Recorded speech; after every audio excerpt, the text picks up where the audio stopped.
Here we are at Gloucester Park, and Nathan Turvey having a wonderful season. 72 winners in the cart this year, and you've trained 63 winners this year, Nathan, so it's been a very good season.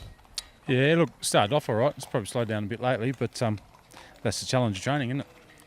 Yes, but it's not a bad effort to drive 72 and train 63. And last week you drove one of Craig Abercrombie's horses home, broke a losing sequence of 19. No wow factor. You drive him again in race 1 on the program. Yeah, Craig's done a really good job with him. He's been really honest and consistent since he's had him.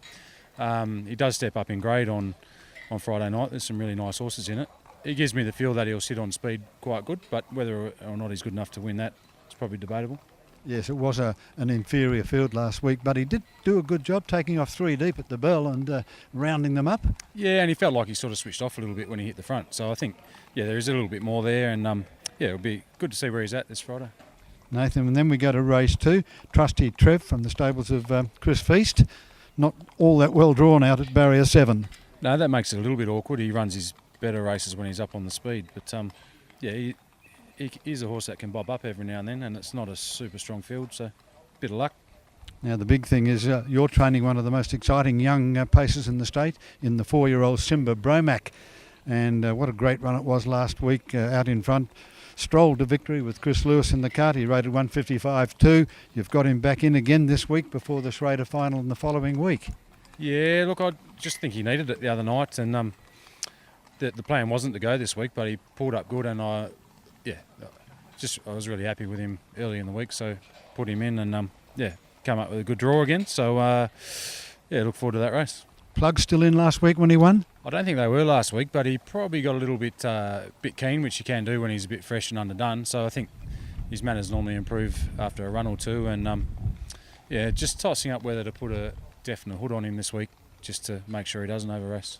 But he looks the certain leader here, doesn't he? And he should win again, even though he's up against one of your other good horses that you'll be driving yourself in Arthur Lowe. Excuse me, Nathan, but good run last week when Jocelyn drove Arthur Lowe. First up performance, 4th behind Simba Bromac. You would have been encouraged by that run. Yeah, look, it was the first up run for him, and he hadn't trialled, so yeah, we drove him soft, but yeah, in fairness, he's not in the same category as Simba either, who was going to lead, so yeah, probably the same this week. Just take shortcuts and hopefully we earn some money. Then we go to race 6 on the program. You've got Robert the Bruce and Levura. Levura raced first up last week. Not a bad first up effort. I thought he hit the line good. It was just a tricky race, and when they're first up, I don't tend to give him a gut buster first up. So if you're back where he was in running, yeah, it was just going to make it a little bit difficult. But he's pulled up really good, got through the run good, and yeah, looking forward to this preparation with him, but Friday night looks pretty difficult with his main dangers drawn to the inside. And Robert the Bruce continues to race competitively? Yeah, he's a world beater in front, and he's frustrating everywhere else, so he's not going to lead there, so we'll forget about him. Then we come down to the next event on the program, and you've got Razor Brogdon. You would have been happy with his fighting third at Pinjarra yesterday? Yeah, it was at Northam on Saturday. Northam on Saturday, yes. Yeah, I thought it was a step in the right direction. I think the horse actually goes okay. We've just had nothing major, but a lot of little issues since he's been here. So I was nearly going to put him in the paddock, but took him to Northam, and yeah, I thought it was a step in the right direction. So I'll give him 1 or 2 more runs, and he'll let me know whether we start again or keep going. Better be easy. And the second last on the program, drawn barrier 4. Yeah.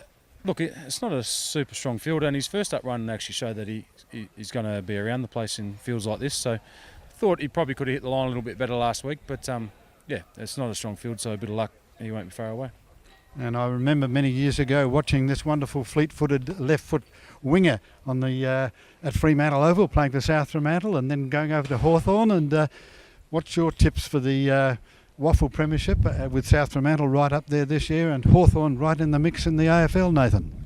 To be honest with you, I haven't really followed the Waffle, but if the Bulldogs are up there, we'll say they're a good chance. Yeah, and the Hawks, I don't think they're a Premiership real contender.